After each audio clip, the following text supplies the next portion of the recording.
The man in the black suit crossed the ballroom in 11 steps. He didn't slow down. He didn't look at the 400 people watching him. He reached Amara Vaughn, took her jaw in his hand, and kissed her like the room was empty. Preston Vance was still holding the microphone. His champagne glass hit the marble. Nobody looked down. She was smiling against Yoon Tae-jin's mouth. When she pulled back, she found Preston across 400 people and gave him one word. Started. 4 years ago, he took something from her. Tonight, she came for it, and for everything he built on top of it. If you love women who come back for what's theirs and men who don't ask twice, subscribe and stay with me. This one doesn't slow down. 3 hours earlier, the Whitmore Ballroom belonged completely to Preston Vance. He worked the room like a man who'd been rehearsing since he was 19. Handshake, laugh, half turn, next. 400 guests, 6 board members, 2 senators, a wife on his arm who'd been raised in a house with a name. To Vantia, a man in a gray suit said, lifting his glass. FDA approval in 14 months. You know the average is 9 years? I know. Then how'd you do it? We were efficient. Preston smiled and let the man laugh at his own question. Margot Whitmore Vance touched her husband's sleeve. He's being modest. He hasn't slept in 14 months. That's what happens when you build something that matters. That's the idea. He'd said it so many times it had worn smooth. When you build something, to investors, to reporters, to his own board, he had never once been able to explain how the compound actually worked. That was a detail he'd learned to keep in a drawer. Mr. Vance. Dane appeared at his elbow. Preston's head of security did not appear at his elbow during parties. Not now. Sir. Preston turned. What?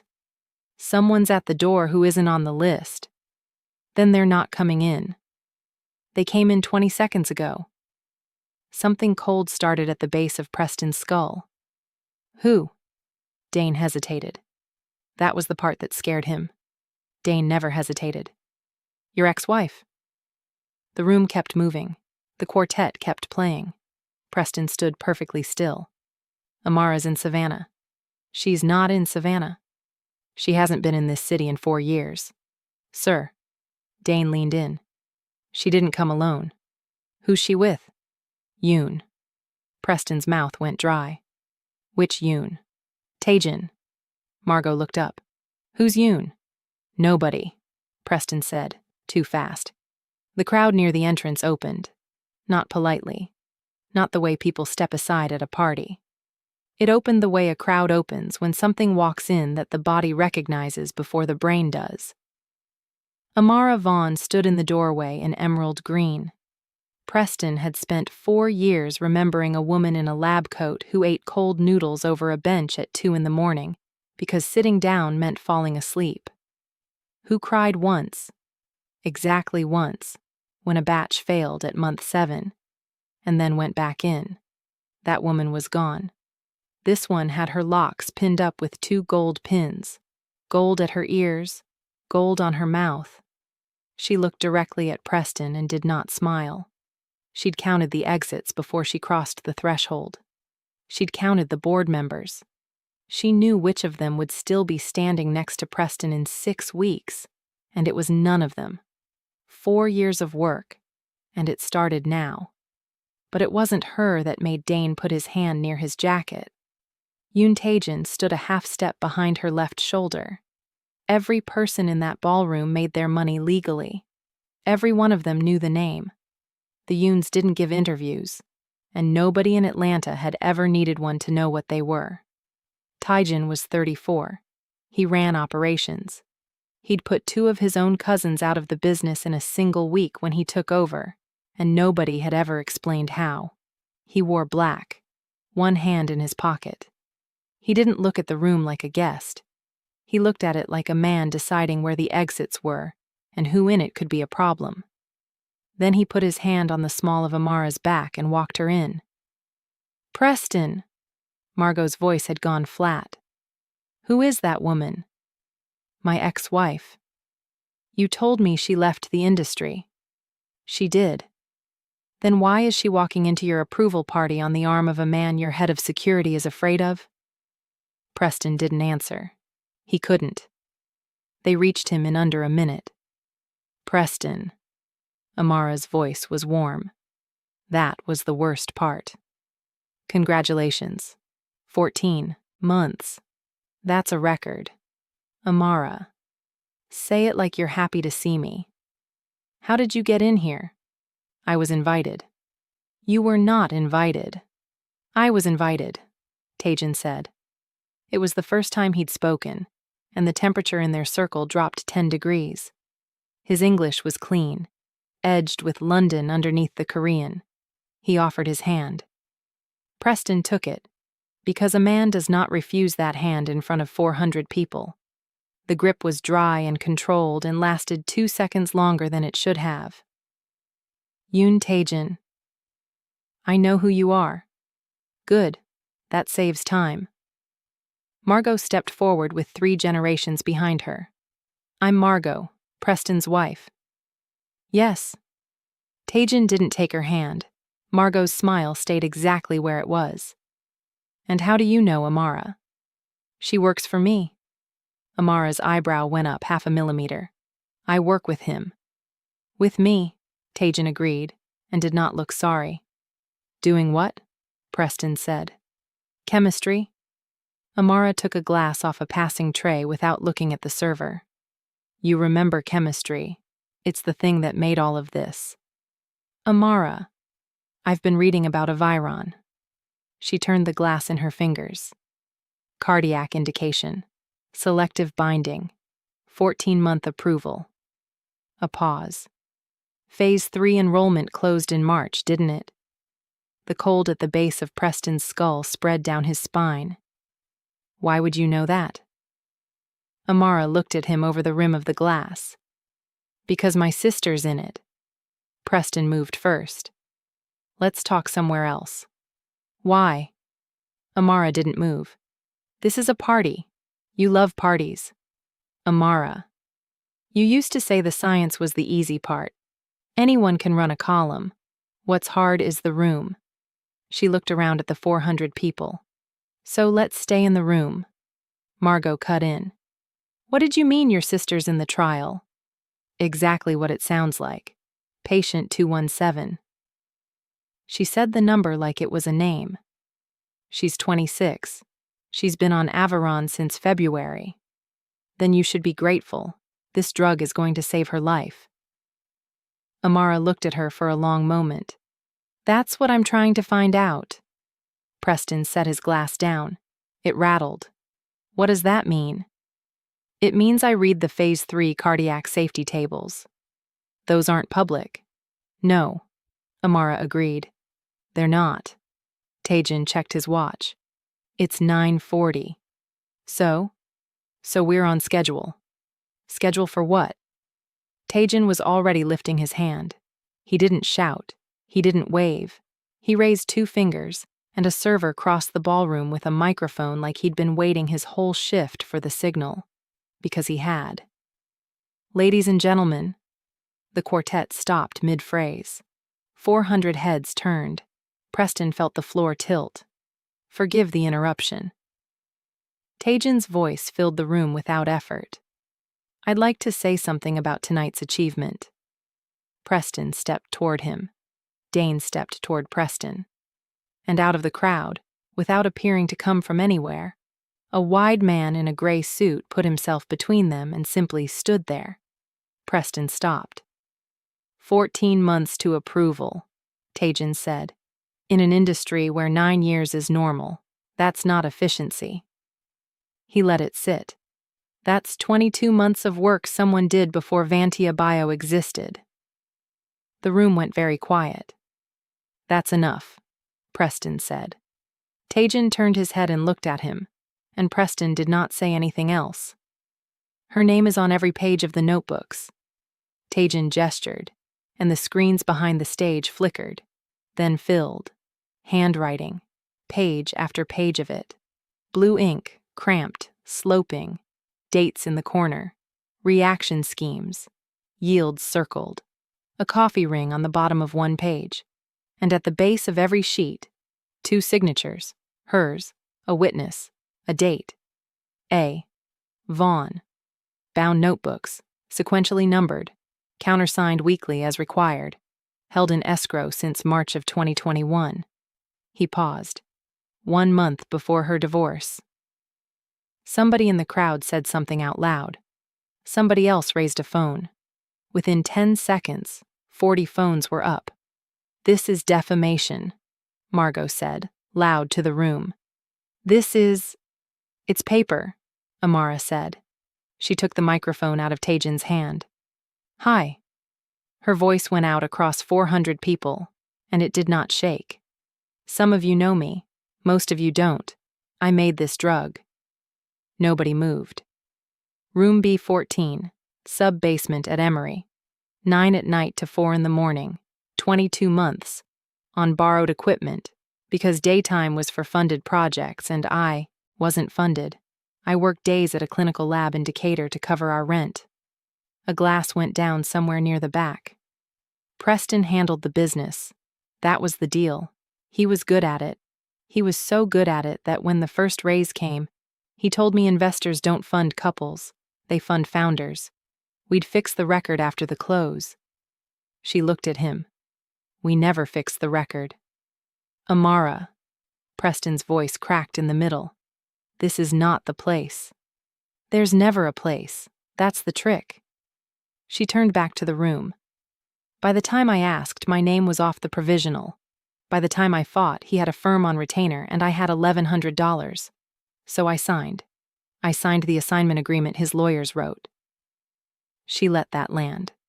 And then I read it. "Section 4, paragraph D," Taejin said. Preston's assistant was already crossing the floor with a tablet held out in front of her like it was hot. "In plain language, the day the FDA approves the compound, it goes back to the person who invented it. Co-inventorship on the patent, 19% of the equity." He looked at Preston. "Approval cleared Tuesday." Preston read the screen. He read it again. His mouth was moving without sound. "Your counsel drafted it," Taejin said. "Ms. Vaughn asked for that paragraph specifically. Your attorney agreed to it in 11 minutes. A pause. He thought it would never trigger. He assumed the drug would fail. "They all did," Amara said. The ballroom broke. Voices over voices. A woman laughing before she could stop herself. 2 board members already turning away from Preston, physically turning, angling toward the door. Margot had gone the color of the tablecloth. 19%, she said. "Preston, 19%. Keep it." The room stopped again. "I didn't come here for the money." Amara's voice was very quiet now, and somehow it carried further. "My sister took her dose at 8 o'clock tonight, while you were all drinking. She'll take another one tomorrow." She turned to Preston. "I came here because I need to see what's in it." "You can't," Preston got out. "Amara, that clause was... You told me it was insurance. You said you'd never... I said I'd never use it unless you gave me a reason. I gave you nothing. I gave you nothing to... You put my sister in a trial," Amara said, "for a drug you rushed." And that was when Taejin took the microphone out of her hand, set it down, turned her by the jaw, and kissed her. 400 people. Preston still holding his own microphone, hearing his own breathing come through the speakers, unable to make himself put it down. She was smiling against Taejin's mouth. When she pulled back, she found Preston across the room. Started. He didn't ask. He didn't check the room. He just decided. Was that a claim or a warning? I don't think it was either. I think it was both. Subscribe and stay with me, because everything you just watched, that was Amara being polite. It gets worse. Did you plan the kiss? They were 6 blocks from the Whitmore before she said it. Taejin hadn't filled the silence. That was the first thing she'd ever liked about him. He could go a long way without needing to be talked to. No. She turned her head. That's the only honest thing anyone said to me all night. Buckhead slid past the window in gold and dark. Ryu drove. Nobody else was in the car. You planned the microphone. You planned the screens. Yes. 19%, Amara said. Do you know what that is, in dollars? 260 million on the current mark. Say it slower. No. She laughed. It came out cracked and wrong, and she put her hand over her mouth. Taejin watched her do it and didn't reach for her. I don't want it, she said. I know. You know? You didn't ask me for money once in 8 months. He looked out his own window. You asked me for the trial data 11 times. Preston called twice. She let it ring both times. At 12:15, the car stopped at a light on Peachtree and a black Range Rover pulled alongside, and Preston Vance got out of it in the middle of the road in a tuxedo with the tie gone. Ryu's hand went inside his jacket. Don't, Taejin said. Amara put her window down. You've lost your mind. Get out of the car. No. Amara, 10 minutes. You had 4 years. 10 minutes. Preston's voice broke across the street. Behind him, somebody laid on a horn. Please. She looked at Taejin. He didn't tell her what to do. He didn't say your call either. He said, Ryu stays with you. And that was the end of it. They stood on the corner outside a closed bank.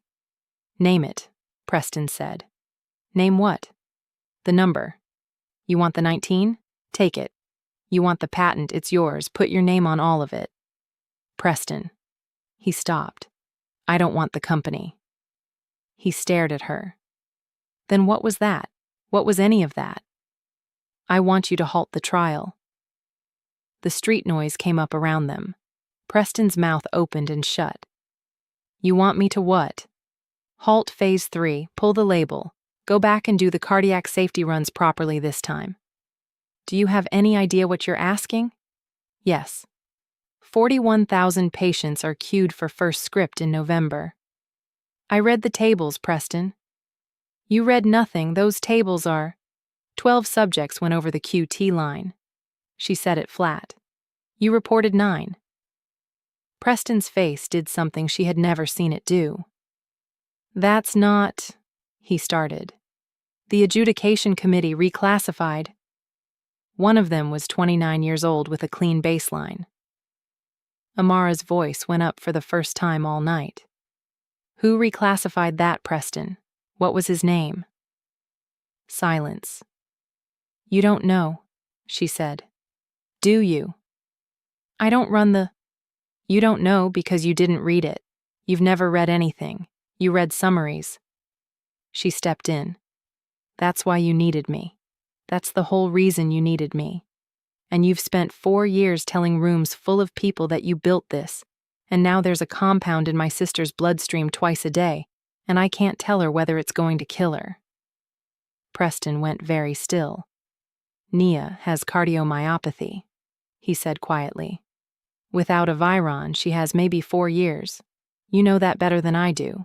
You want me to pull the only thing keeping her. I want you to make it safe. It is safe. Then release the tables. Tonight. Every arm unblinded with the adjudication log. She didn't blink. If it's safe, that costs you nothing. Preston didn't answer. Why? Because it'll take 9 months and I don't have 9 months. The series is closed. The label is printed. He swallowed. And because if the reclassification log goes out, Amara, that's not a delay. That's not a recall. Say it. That's a criminal referral. The horn behind him went again. Neither of them moved. So there it is. There it is. You knew. I knew there was a number, Preston said, and I knew that if I looked at it I'd have to stop, so I didn't look at it. Amara nodded slowly. You're going to look at it now, or I'm going to make 400 people who were in that room tonight look at it for you. She turned to go. "You'll kill her!" Preston shouted after her. "You pull that trial, you pull it from her too. There's no other drug, there's no compassionate use, there's nothing. You'll be the one who took it off her." Amara stopped with her hand on the car door. She stood there long enough that Ryu shifted his weight. Then she got in and shut the door and said, "Drive." She made it 11 blocks before she started shaking. Taejin didn't ask. He dropped his jacket across her lap the way a man covers something he doesn't intend to lose, put his hand flat between her shoulder blades, and held her still until it passed. He didn't tell her it was going to be fine. "He's right," Amara said. Her voice was nothing. "That's the thing. He's right. There is no other drug. I know, because I looked for one for 8 months. Yes. If I stop the trial, I'm taking it off my sister. Yes. So say something. What do you want me to say? Something useful." "All right." Taejin looked at her. "You've been asking the wrong question since January." "Have I?" "You've been asking whether the drug is safe. It isn't. You've known that since you read the tables." A beat. "The question is whether it can be made safe by someone who isn't Preston Vance. In under 9 months. Without his data, without his labs, and without his permission." Amara stopped shaking. "That's not possible. You made it in a basement with a borrowed rotovap. That's not..." She turned in the seat. "Taejin, that's a full analytical suite, a GMP partner, a regulatory team, $100 million. 94. The car went quiet. Amara looked at him for a long moment. "You costed it in February," she said. He pulled out his phone and turned the screen toward her and did not hand it to her. "Thursday I bought the building." The building was on Marietta Street. 4 floors, brick, dead since 2016. Amara turned in a slow circle in the middle of the 2nd floor. Bare concrete. 60 feet of window. The bones were right. That was the horrifying part. The bones were right. Fume hoods go on the north wall. Analytical suite in the back, away from vibration. She kept turning. "I'd need Dr. Osi from Emory.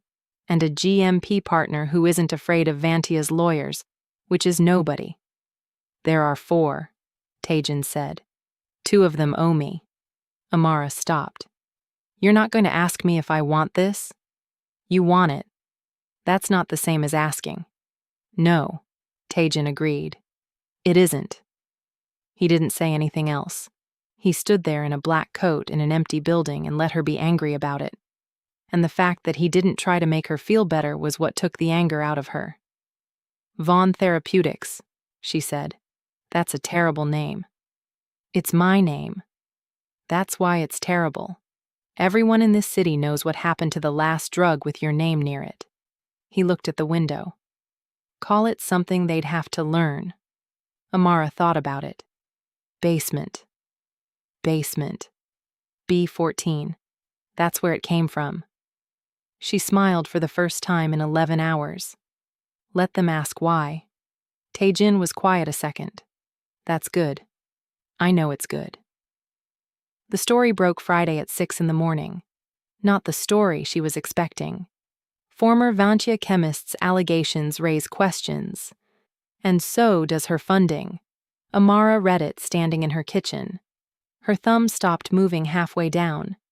Vaughn's new venture is capitalized by entities linked to Yoon Holdings LLC, a Gwinnett-based freight and logistics concern that has been the subject of 2 federal inquiries since 2014.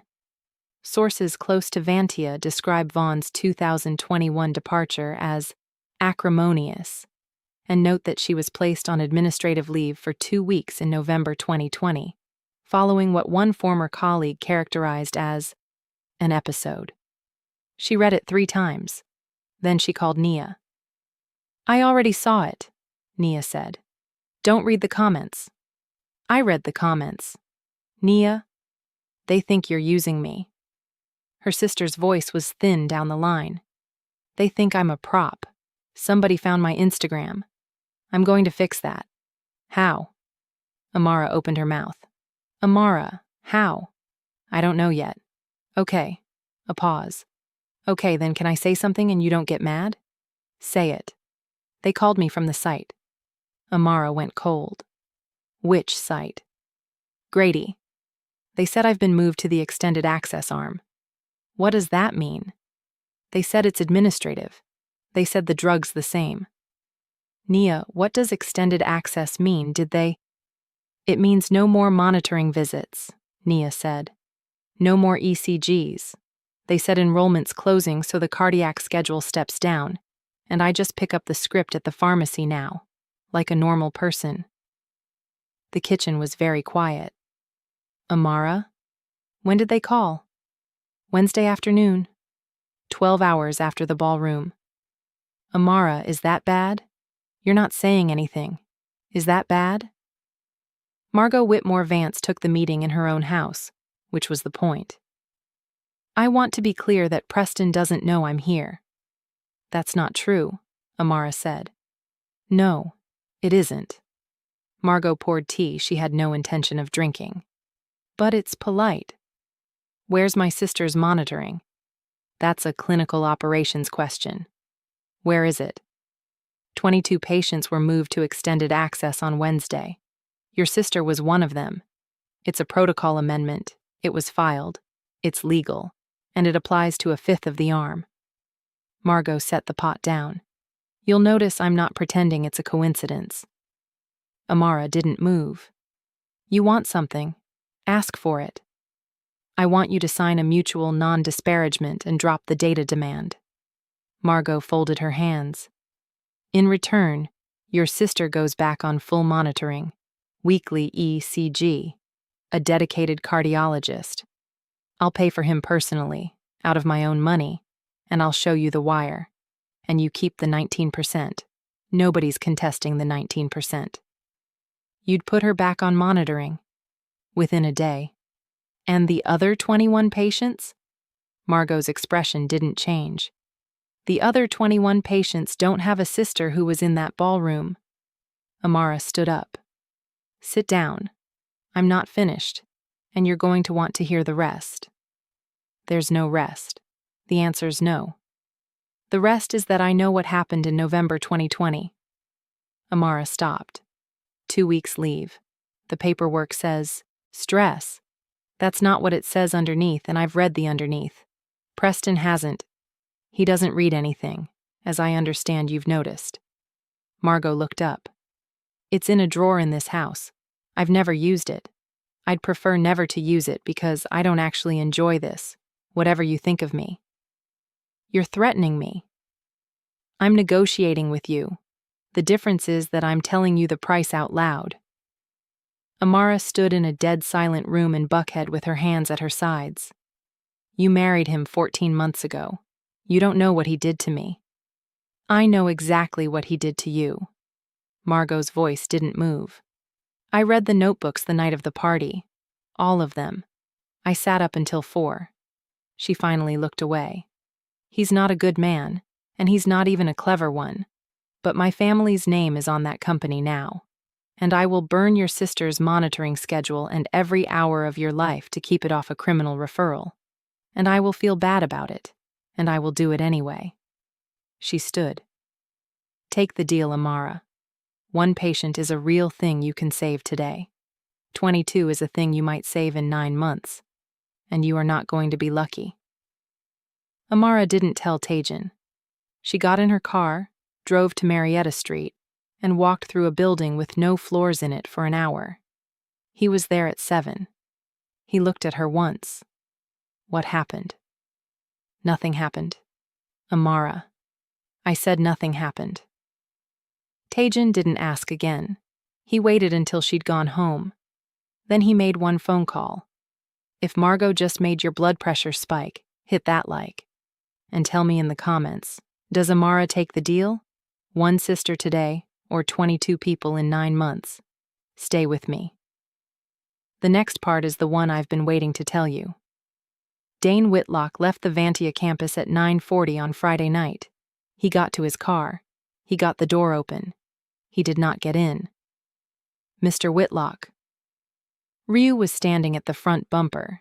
He had been standing there for some time. Dane's hand went for his hip, the correct instinct and the wrong situation, because there were two more men behind him, and neither had bothered to be quiet about it. "Don't," Ryu said. "It's a conversation." "With who?" Ryu tilted his head toward the far end of the deck. Taejin was sitting on the concrete barrier at the edge of level 4, looking out at the interstate, ankles crossed. No coat, no hurry. "Sit." "I'll stand." "Sit." Dane sat. "Wednesday afternoon," Taejin said. 22 patients came off cardiac monitoring. Somebody walked that amendment through clinical ops in under a day. That's not Vance, he signs things. And Whitmore Vance wasn't in the building. He looked over. "That's you." "I run security." "You run fixing." Taejin said it without heat. "You've run it for 6 years. I know what you were before Vantia. I know why you stopped being it. And I know what the state of Georgia would do with that if it were reminded."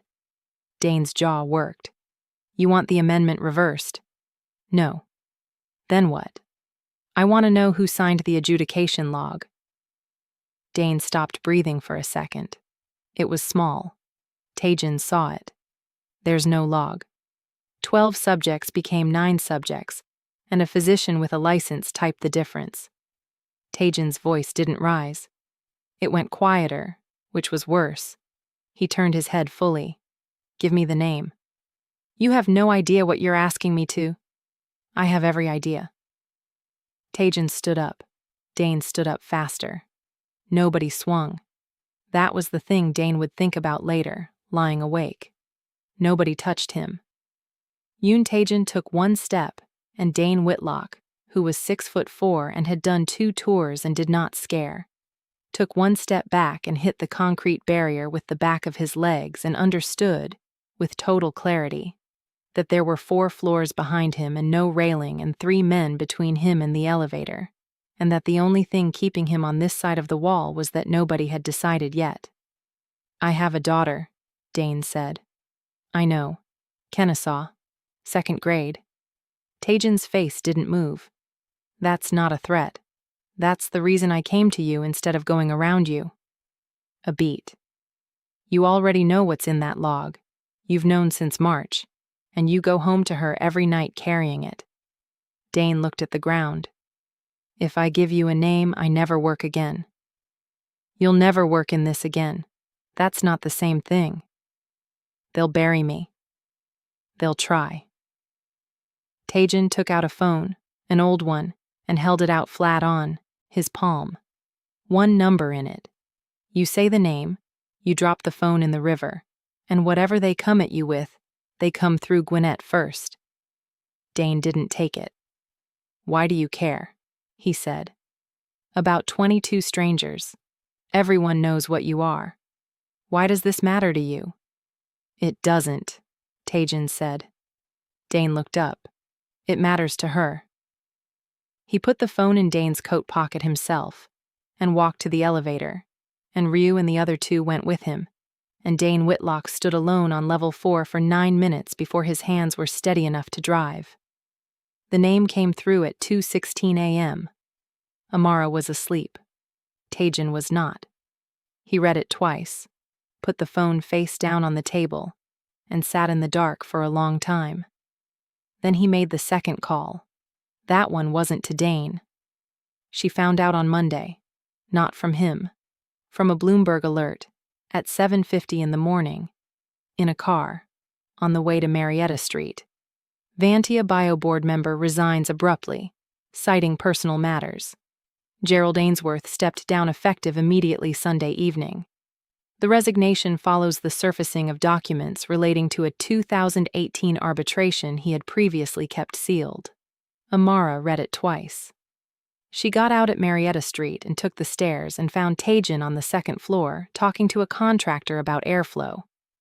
"Out," she said. The contractor left. "You did Ainsworth." "Yes." "You did Ainsworth." He chaired compensation, and he was going to sit on your board seat for 9 months. By then it wouldn't matter. Taejin didn't stop looking at her. Now, it's a week. I told you to stay out of it. You told me nothing happened at Margot Whitmore's house. Amara's mouth closed. You went to Buckhead on Friday.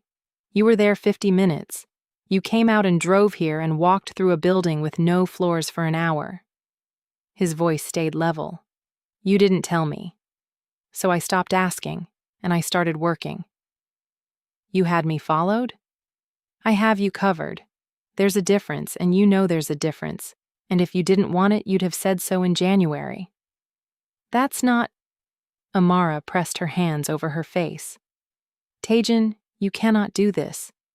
Do you understand what happens if any of this touches me? They already ran a piece about your freight company. They already put my sister's Instagram in a newspaper. If it comes out that a Yoon put a board member on the street, it won't. You don't know that. I do know that. Flat. Certain. This is the part I'm good at. You're good at the molecule. I'm good at this. That's the entire arrangement. That's not an arrangement? That's... You didn't ask. No. You didn't ask me.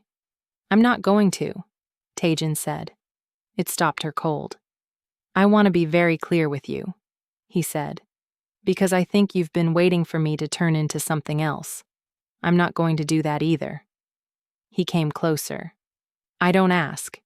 I decide, and then I tell you. And then you're free to be angry with me, and I'll take that, and I'll do it again the next time. That's what I am.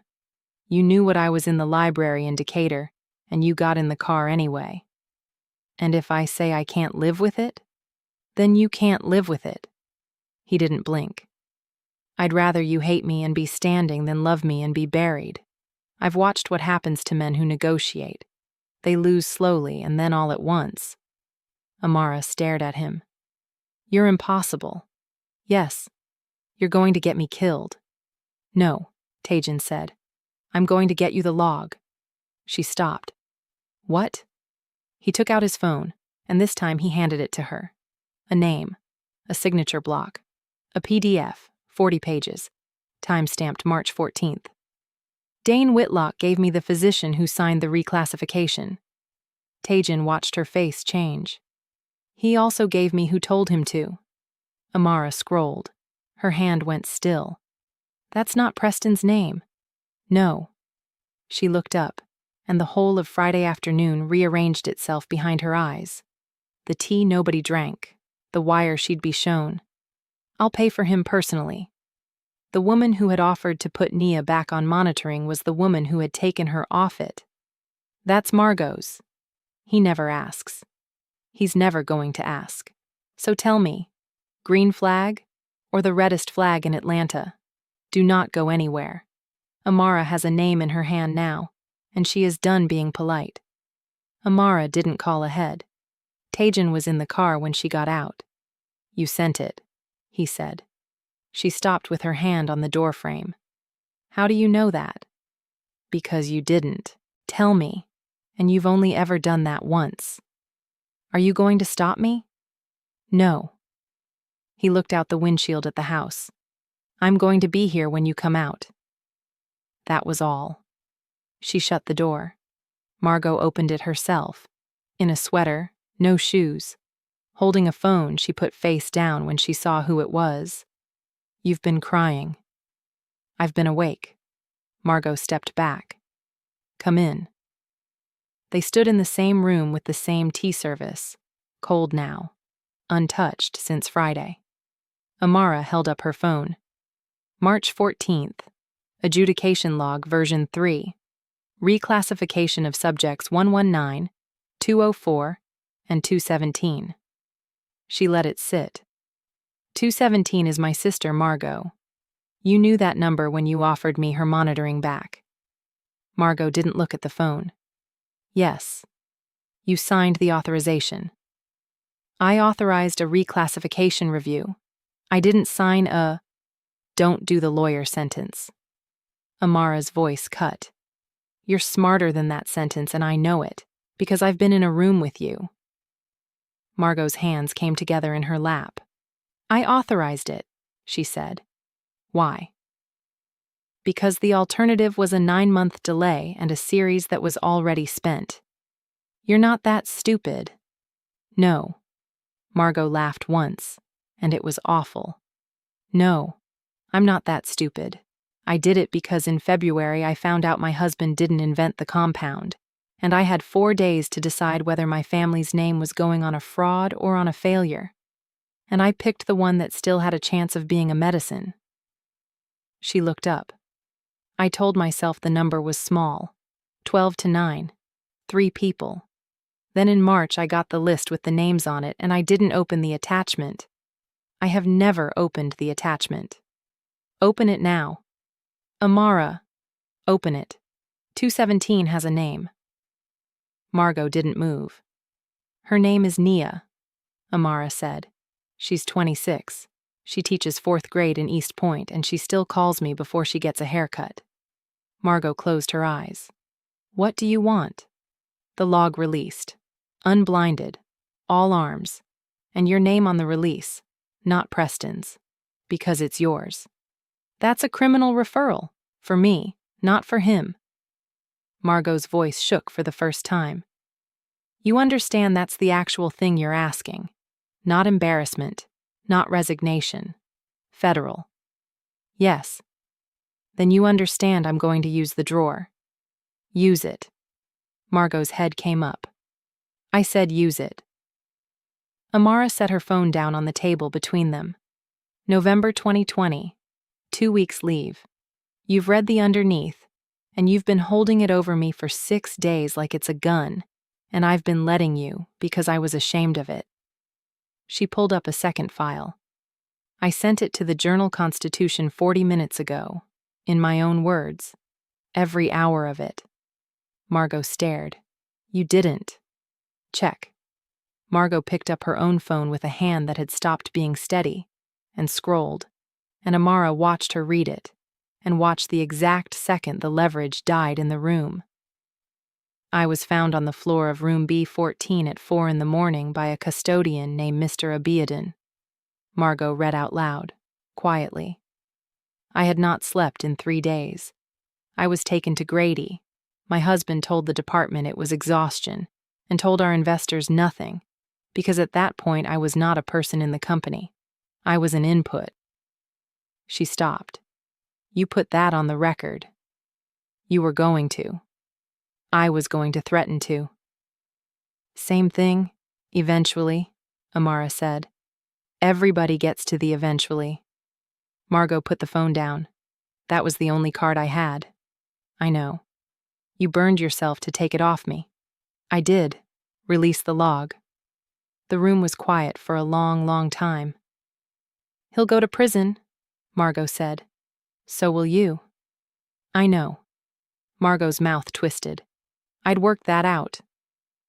She stood, crossed to a cabinet, came back with a laptop, opened it on the tea table, and turned it around so Amara could see the screen. Sit down, she said. You're going to have to tell me which of these files matters, because I genuinely don't know, and if I send the wrong one, they'll bury it in a supplemental. Amara sat down. Preston found out from a push alert. He was in a car on the connector when his phone lit up with his wife's name and the word discloses, and he read 4 words of it and told the driver to pull over on the shoulder of I-75, and got out and stood in the emergency lane with cars going past at 70. He called Margot 9 times. She didn't answer any of them. He called Amara once. She's ruined me, he said. She's ruined herself. You she just told the truth about. You did this. His voice was wet. 4 years. 4 years, and you couldn't just take the money. Preston. You couldn't just take the money. It was $260 million. You could have had my seat. I offered you my seat in the street like a... Preston. He stopped. Did you ever open the attachment? Amara said. The one with the names. Silence on the line. Cars going past. No, he said. Okay, Amara said, and hung up. The FDA suspended the Aviron trial 9 days later. 41,000 November scripts did not happen. The stock was halted twice on a Tuesday and never opened again at a number anyone wanted to say out loud. Preston Vance and Margot Whitmore Vance were indicted on the same morning, in the same building, an hour apart. And on a Thursday in October at 6:15 in the evening, Amara Vaughn sat on the end of her sister's bed and told her she had to stop taking the drug. "How long?" Nia said. 9 months, if we're fast." "And if you're not fast?" Amara didn't answer that. Nia looked at the ceiling for a while. "Okay," she said. "Then be fast. Hit that like button right now if Amara just wrecked you." She burned her own worst night in public to save 22 strangers, and it cost her sister the only medicine on earth. 9 months. That's the clock. Stay with me, because what she builds in that basement on Marietta Street is the reason I wanted to tell you this story in the first place. B14. Therapeutics opened on a Monday with 9 employees and a clock on the wall that Amara had set herself. It counted down. Dr. Osei hated it. "Take it down," he said. "First week." "No. It's a countdown clock, Amara. In a laboratory. It's obscene." "Then work faster." The problem was HERG. Aviron worked because it bound tight, and it bound cardiac tissue. And the same face of the molecule that made it work sat down on a potassium channel it had no business touching. That was the QT signal. That was the 12 subjects. It wasn't a bad lot, or a manufacturing flaw. It was in the bones of the molecule, and she had put it there herself, in a basement, in 2019, at 27. Because at 27 she hadn't known enough to check. "You want to keep the efficacy and lose the channel," Osei said. "Yes. Those are the same face." "I know they're the same face." "Then what you're describing is a different drug." "Then it's a different drug," Amara said. "Set up the plates." Month 2, they had 14 analogs. 12 were garbage. 2 were interesting. Month 3, the 2 that were interesting stopped being interesting. Osei found her at 11 at night with the plate reader still running. "It's the same face," he said. "It will always be the same face. You are asking the molecule to stop being itself." "So did I," Amara said, and ran it again. Month 4, the GMP partner pulled out. "They got a call," Taejin said. "From who?" "It doesn't matter." "Taejin, it matters to me. It doesn't matter to you." He put a folder on her bench. "Second partner, Dayang Pharmaceutical Services, Cheonan. They can run it. They've got capacity in April, and the price is the same." Amara looked at the folder without opening it. "Do they owe you?" "My grandmother owns them." "Your grandmother?" "Yes." "Does your grandmother know what she's paying for?" Taejin was quiet a second too long. "She'd like to meet you," he said. Halmione Yoon was 81 and did not stand up when Amara came in. She sat in a house in Duluth with the television off and a cup of barley tea in front of her, and looked at Amara for a full 15 seconds before she said anything at all. Taejin stood behind his grandmother's chair with his hands folded and said nothing, which Amara understood, immediately, was not him abandoning her. It was him letting her be seen. "Sit." Amara sat. $94 million, Halmione said. Her English was slow and exact. "For a medicine that does not exist. For a company with no product. Run by a woman who has already been destroyed once in public." "Yes." "You do not argue. You're right about all of it." Halmione's chin went up a quarter inch.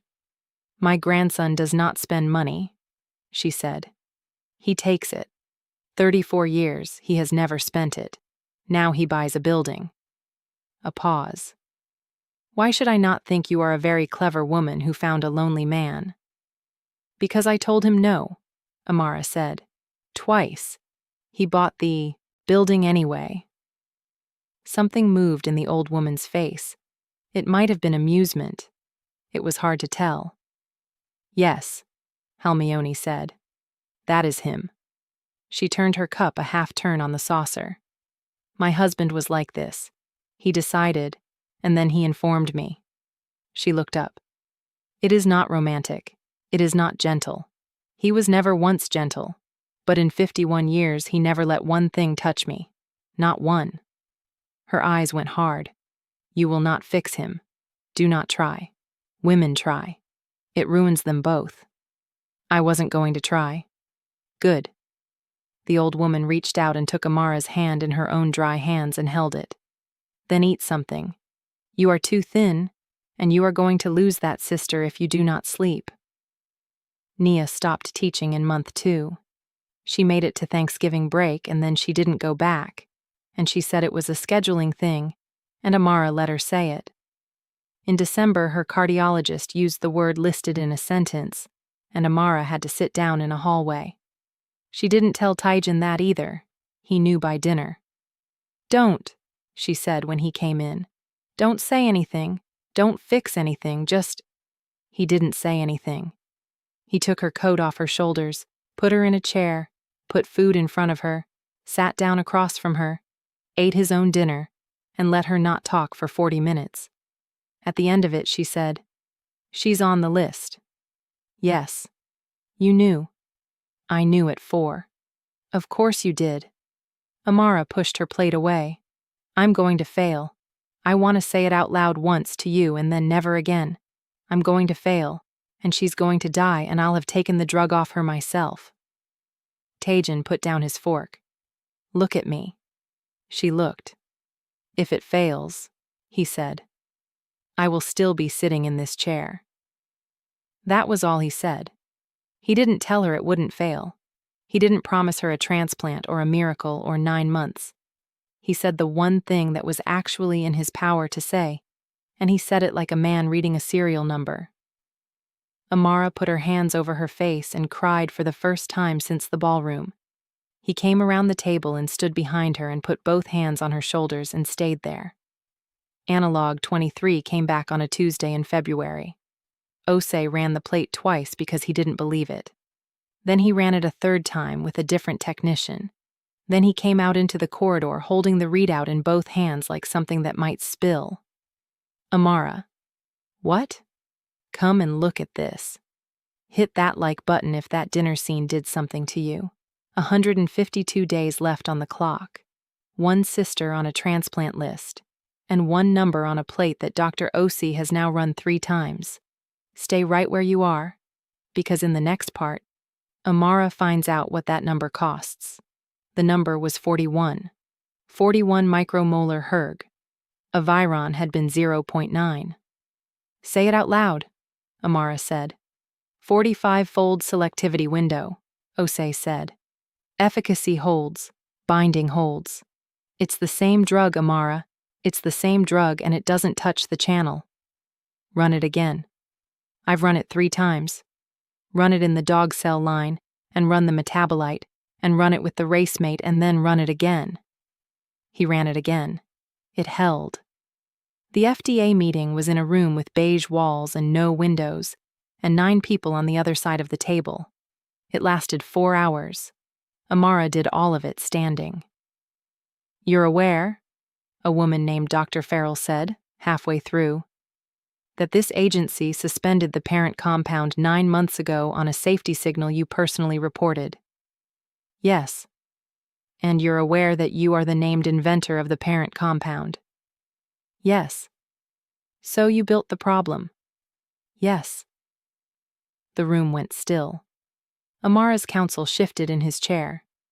I built it in 2019, Amara said. I was 27. And I ran the HERG panel at the concentration my supervisor told me to run it at, and I didn't check him, and 12 of my subjects prolonged. She put her hands flat on the table. Then a company hid that from you for 2 years, and I told you, and I lost my sister's medicine doing it, and now I'm standing here with the fix. You can hold 2019 against me. I'd rather you hold it against me than against the next 27-year-old who doesn't say anything. Dr. Farrell wrote something down. "Walk me through analog 23, she said. Accelerated approval came through on a Thursday in September, with 19 days left on the clock on the wall. Amara was not in the room. Amara was at Emory University Hospital, in a chair, next to a bed, holding a phone that was buzzing and buzzing and buzzing. She looked at the screen. She looked at her sister. She put the phone face down. "Answer it," Nia said. "No. Amara. It'll say the same thing in 10 minutes. Answer the phone." Amara answered the phone. She listened for 6 seconds. Then she set it down on the blanket and put both hands over her mouth. And Nia, who had been on a transplant list for 9 months, and had lost 19 pounds, and had stopped calling before haircuts because she'd stopped getting haircuts, started laughing and couldn't stop, and set off her own monitors. And a nurse came running and found the two of them holding on to each other like they were in water. Nia started on B14's compound 9 days later. She went back to 4th grade in March. The wedding was in October, at the house in Duluth. 40 people. No press. No ballroom.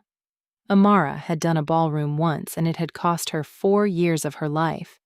She wore a dress that took 2 designers 8 months to argue about. A hanbok line at the shoulder. The skirt long and full in wax print the color of pomegranate.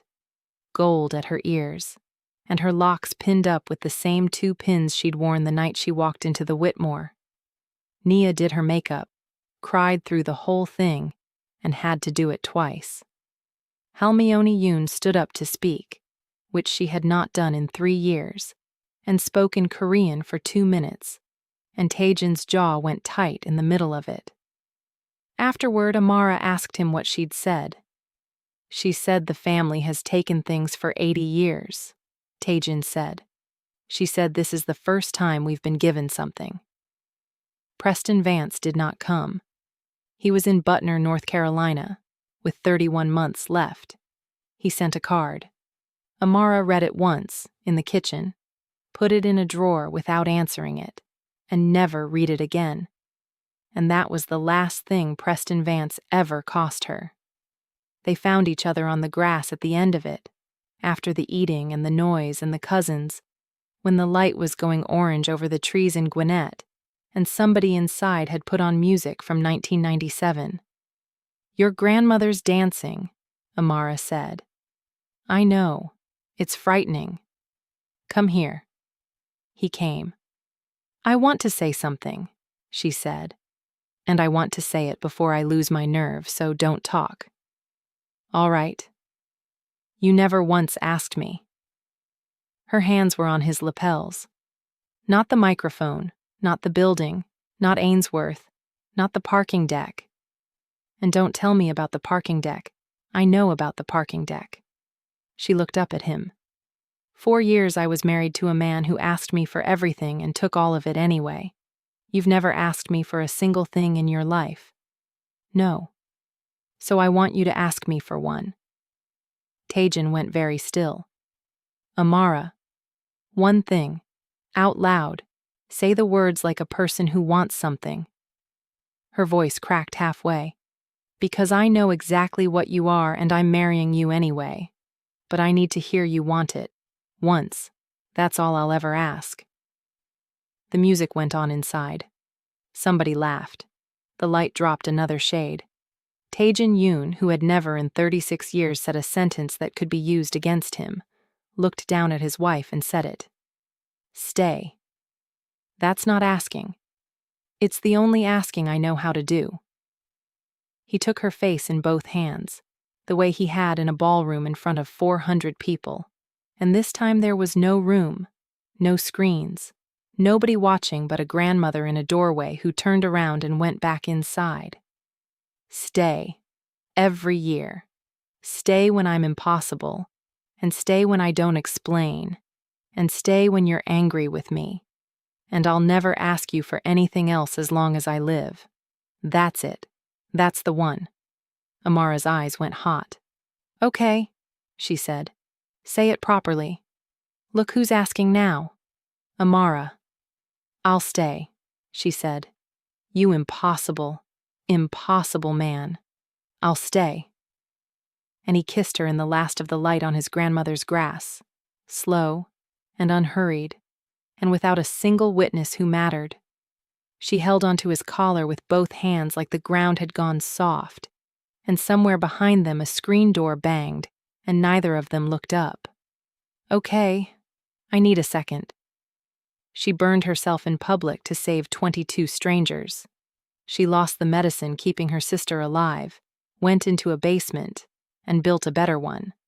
And the most dangerous man in Atlanta, who never asked permission for anything, not once, not ever, asked her for exactly one thing in his entire life, and it was to stay. If this one did something to you, hit like and subscribe. Then tell me in the comments, green flag or red. Thank you so much for watching. Never let anybody make you small. Until next time, loves.